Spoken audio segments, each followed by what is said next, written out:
Hi again, Greg Bell, Dave Boling from the Superdome in New Orleans, where the Seahawks lost today to the previous 2-4 Saints, 25-20. Their defense was on the field for 36 minutes again after 46 minutes last week in the overtime tie to Arizona. Russell Wilson only had 253 yards passing against the Saints team that came in last in the league in pass defense. Too many penalties, 11 for the Seahawks against only 2 for New Orleans. That was the post-game theme. Richard Sherman went on and on about it at his locker about how the officials were against the Seahawks. The 2 pick plays were egregious. They really were. That was the play. That was the word that Richard Sherman used, and they were. Snead, the inside slot receiver here in this end zone, just ran over Jeremy Lane on the inside slant that Cooks caught for the go-ahead touchdown by the Saints early in the fourth quarter.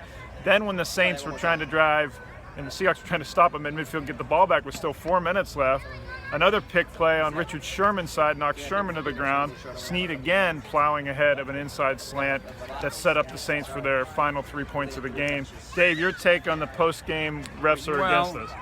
I think they did. Most of them did a pretty good job of avoiding it. Pete Carroll didn't say this is, I can't talk. He said I can't talk about this.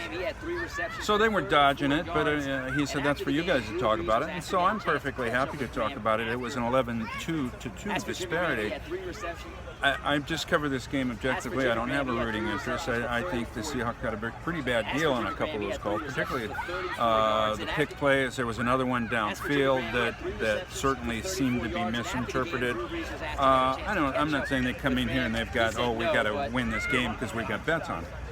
I just don't think it ended up being a fair balance of what really represented the kind of plays that were being made. Now, they didn't run the ball in the first half. It took them a long time to generate some offense. They're playing without Cam Chancellor and Michael Bennett on defense. They're third down. The Saints got 9 of 15 third down conversions. So all those things certainly contributed. It doesn't help when you're starting a former basketball player at your left tackle, and then you start getting holding calls on top of that too. So it was a lot of obstacles involved in this game. And these Saints weren't Saints coming in. They were 26th in the league in penalties against, and that was also Richard Sherman part of his rant is how can a team that commits so many penalties, 5th most in the league, only commit 2, and one of them being a false start penalty that the officials had to call. The referee, Ed Hockley's crew, was very aggressive in calling Seattle's defensive secondary for penalties, and we all know how outspoken the defensive secondary is for the Seahawks. Earl Thomas did have the big play in the first half out of that secondary, scooping up a fumble that Cliff Averill forced for the Seahawks touchdown and made it a 7-0 game early. Cliff Averill, Dave, has just been amazing his first 7 games. I think he's playing at an all-pro level, and it's ever more important now that it looks like Michael Bennett with the knee surgery, either having it or coming up, is going to be missing another couple of weeks. But it was pretty remarkable. Some of the defensive stands that the Seahawks made. I don't know how many plays they had inside the 5-yard line that they kept forcing field goals. 7 out of 8, the Seahawks stopped the Saints inside the 5. It's just a pretty amazing performance. Even scoring, and I think we talked coming into this, even as bad as the Saints defense is, the Seahawks may need to get some scores on defense to generate some points because of their situation on offense. So the Seahawks, all things considered, here we are, 4-2-1 with them.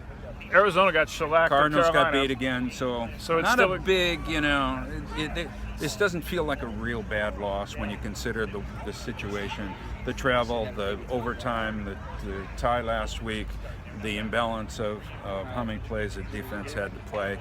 It doesn't feel like, the sky is falling here at all. And for all those who think think that the league is completely against the Seahawks, I went to Doug Baldwin after the game, and leave it to Doug Baldwin, the very level-headed Doug Baldwin, to say, look, yeah, we got penalized, but look at what happened before and after those penalties on offense as to why we couldn't run the ball consistently except for that first spurt of the second half when they marched right down the field and scored via the run, 8 out of 9 runs, and that was it for the running game pretty much all day.